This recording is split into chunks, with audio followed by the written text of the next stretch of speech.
This game is very satisfying. No Man's Sky is the whitest game I have ever played. Or is it?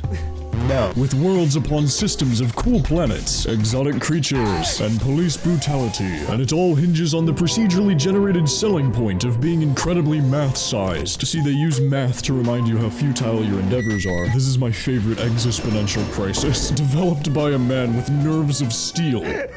No. I can safely say the lore behind its development is literally more compelling than the lore within the actual game. Taking place everywhere, our mute alien protagonist must repair his starship, collect the periodic table, roast every creature, and venture forth to discover the secrets of the metaverse, and boldly go where no man has skied before.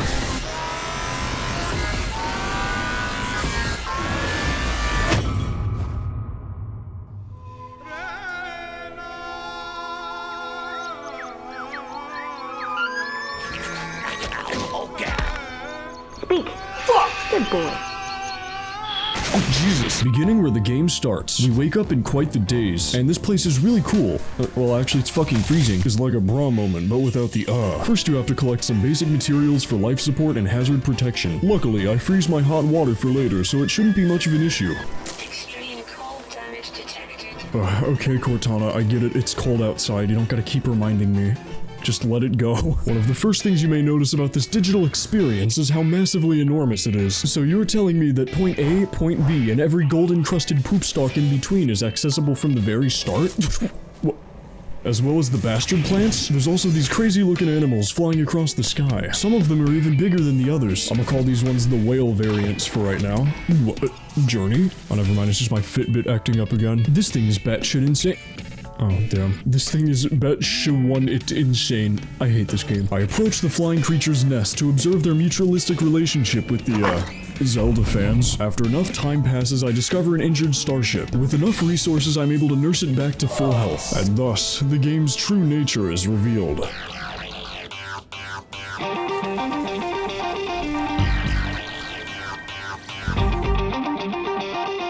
Whoa, now that was unexpected. The three-dimensional space you now occupy is dotted with these giant floating circles. Where the hell do they come up with these crazy ideas? Escaping the first planet's atmosphere, you start to get a grip on the game's actual size. A feat that took humanity thousands of years to accomplish, and in Florida no less, has been streamlined into a daily task. If days even mean anything at this point. Each one more procedural than the last. The devs really pulled a Skyrim in this one. You see that mountain? That took someone 5 hours to create by hand. I gaslight, of course. I fib. It was 14 hours. The animals are great too. So much care and passion was put into every one of God's creatures. With the terrain manipulator, you can dig a large chasm and go on a fun adventure. Be careful when you go back up. Ah, yes. This foss is for us. Here we have a Hyperborean planet, or as I like to call it, the Hypersnorian planet. There, got it. Because all the cold planets basically look the same. Welcome to the like, comment, and subscribe planet. Its inhabitants are my top-tier patrons. You should join them. Lifeless planet. You got that right. Hey, what's up, guys? It's your boy, Cursor in the middle of fucking nowhere gaming, and today I'm gonna be building an abandoned shack. You can tell it's abandoned because of how much I'm gonna forget about it. After getting a taste of the first solar system's personality, I half-assedly set up shop on what seems to be the YouTube ambient mode planet. Let me know in the comments if you can still see the edges of the screen. This is like the stupidest feature. So you got a whispering egg. Oh, don't you worry, I'm an egg whisperer myself, quite frankly. Oh shit, Jesus. Motherfucker said this place was empty. I'm like a living eviction notice. After a small amount of time passes, my now ancient computer base tells me the coordinates of a local chevron. This is convenient because I was running a bit low on gas. This is some crazy shit. These gas station tweakers are dangerous as fuck. Got any change? Watch out for gas station tweakers. I warned you. I hate this channel. Among the giant big circles scattered around the stars, each solar system contains a mechanical variation. We like to call these space balls. Inside the balls, we can purchase upgrades. We can buy items and upgrades with one of two inflatable currencies. The first are units, which you can get pretty much everywhere. The second are nanites. They're like units, but for people who use Linux. The changing room station lets you alter your appearance at will. No standard fee. Now you might think that there's a catch. Seems a little fishy, even a bit sus. But I assure you, this machine has no downside except for the turbo cancer. Foreign regulation on interplanetary trade is pretty lenient, but every station has a highly enforced do not feed the tweakers policy. Hey, yo, neighbor, courteous consumer, close friend, could you point me in the direction of one of those lush or exotic planets? Hell nah, bro, you dead tweaking. I mean, look at that, they're just walking right through you. Hey, yo, dude, what's good? Oh, those are just my poltergeists. You're what?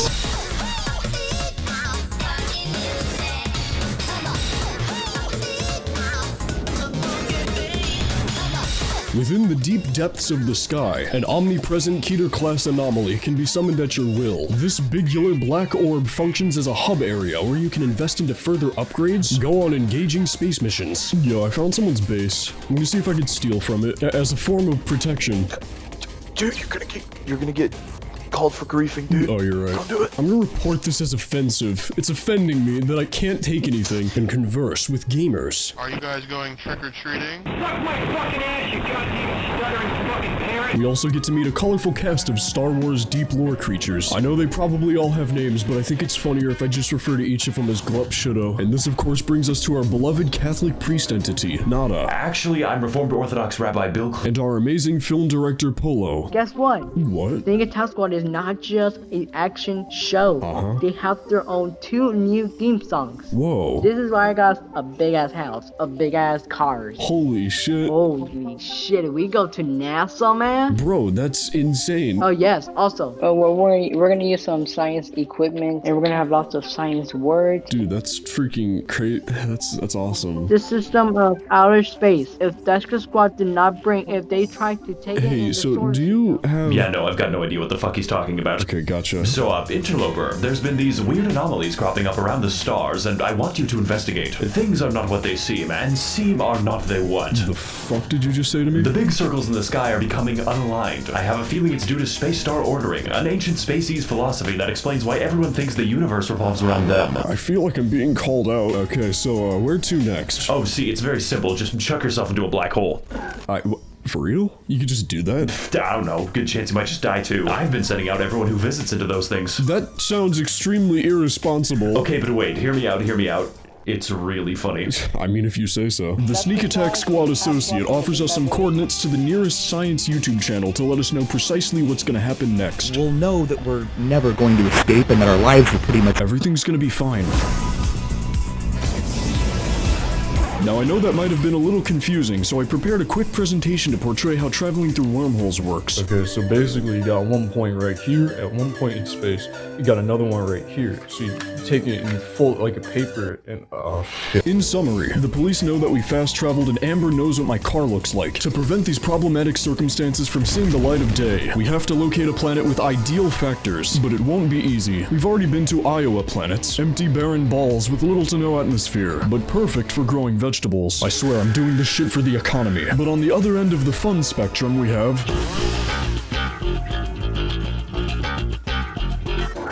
In a universe where bouts of hospitality are few and far between, space is taken up by locations rife with danger. Better watch out, because there might be a Mach-speed wind gas giant lurking in your neighborhood. Enter the extremist planets. These planets are where you're most likely to get caught in the rain, with no pina coladas. Okay, so we're out here in New Orleans, 2005, and there's this slight drizzle. My objective has migrated from escaping the feds and finding Elysium to locating the nearest Waffle House. I will gladly take a WWE Super Smackdown over this shit. Amidst the torrential downpour, newly activated storm crystals litter the landscape. Collect as many as you can because these are worth a buttload of money. You can also combine them with regular warp cells to make warp hypercores, which give greater fuel for interstellar travel. That is, if you can last outside of your ship for longer than 5 seconds. There's like nothing left of you, dude. Oh my god. You were saying? Horrendously close. What are you talking about? There's not a scratch on me.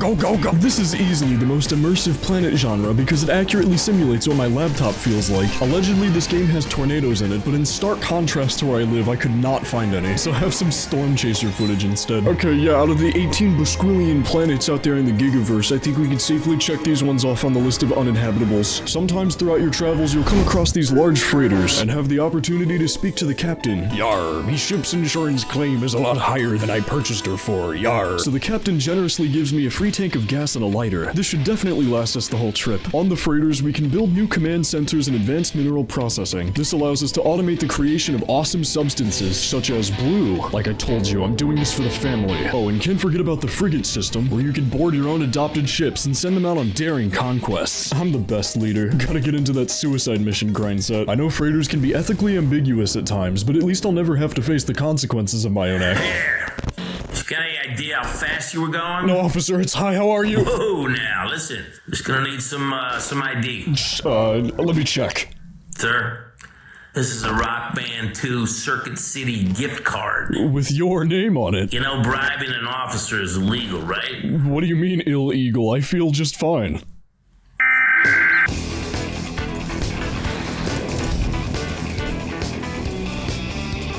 When peaceful options run out, we must resort to violence. The recently overhauled ship combat system adds risk to the skies by filling it with feds and invaders who don't know a good deal when they see it. This means that upgrading your arsenal with expensive lasers will be the only way to stop them from harassing your private domicile. I'll finger paint with your blood, interloper. Oh god, I've never been no good at this police shit. I got that lawyer's disease. It attacks my white blood cells. After escaping the binding of ASAC, I realized I should probably kick my tax evasion efforts into high gear. And what better place to escape to then?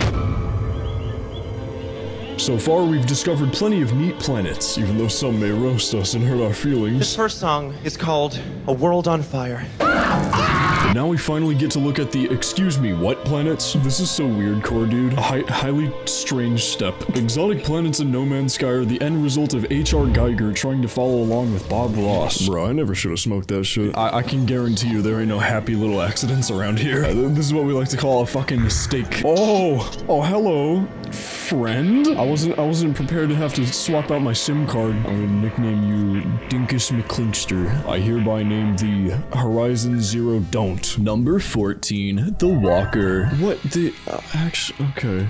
Oh. I'm gonna have to Gaussian blur that shit out. I'm leaving before YouTube gets any bright ideas. Phallic imagery neutralized.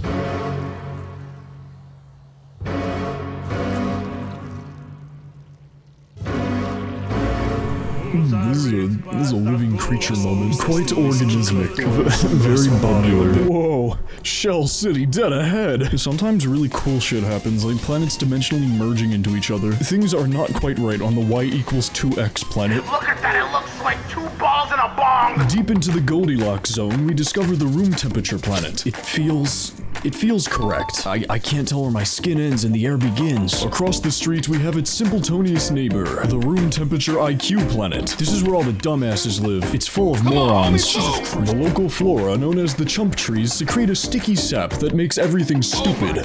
What a poor defense mechanism. I don't even feel anything. It would be so awesome.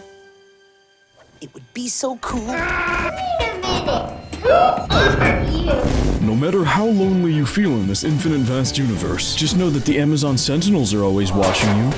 Anything fun you try to accomplish comes pre-packaged with narcs. They may try to take a bite out of your crime casserole, but fortunately they don't have any reinforcement. Oh Jesus Christ, so after a while they summon this giant walker, and he is pretty pissed off. He's pretty tough, but after a few strategically placed shots, he goes down with ease. I'm never jaywalking again. Surviving the droid onslaught allows you to temporarily deactivate them by giving you the coordinates to the robot Kaba. I found the respawn point. Next up we have the frustrating planet. They replaced all the good food places with the bad ones. Following that we have the great value planet. The atmosphere is full of savings. There's even these cool radio towers that feed you information at your own existential expense. The portals have escaped the spawning pool. Do you? Okay, so we got go left, go right, or transcend space-time. I'm gonna go with the fun sounding one. You transcend space. Time. There is no winning or losing, only infinite sadness. Game over? I don't know if I want to play this game anymore, man. Hold on, I can't believe it. Could this be? My goodness, it's so unique. I've never seen anything like it. Over here we have its more abrasive version. Frozen Hell. Oh jeez, it's got like a lot of this liquid stuff. So guys, we did it. Wow, it's so pretty and distracting. How do fish even get any work done down here? We can easily traverse the liquid space in our submersible. I don't know why I was named Biggie Smalls. It was like that when I got it. Look, I'm gonna kill all the fish in one hit. My moist critical chance is very high. As an astronaut of the endless cosmos, we roll down deep into the ocean, our natural habitat. The Abyss update adds a whole new layer of explorative nightmares. Oh, hey there. Alright, now I gotta make the thumbnail something that's totally actually in the game now. Look, it came out of nowhere. No! Oh, come on, it ran right in front of me. Okay, now I'm being oppressed. I can't believe they procedurally generated so much effort into one planet. Oh. You can't bite through that, you stupid idiot. Yeah, better watch out or Big Ocean's gonna attack you. This place is really cool and all, but I think it's about time we check out an even spookier zone. Migrating from the shoreline to the shaded citadel, we enter the creepypasta planet. Welcome to the Shadow Realm. As you can see, this planet is lactose intolerant. Alright, I know I do the silly color correcting gag a lot, but this is just what the game decided to look like today. This planet's so evil that I can hear the royalty-free horror music in the background. Even the indigenous life forms are terrified. What the hell is this? Let's see, who's this big guy? Quadudovius.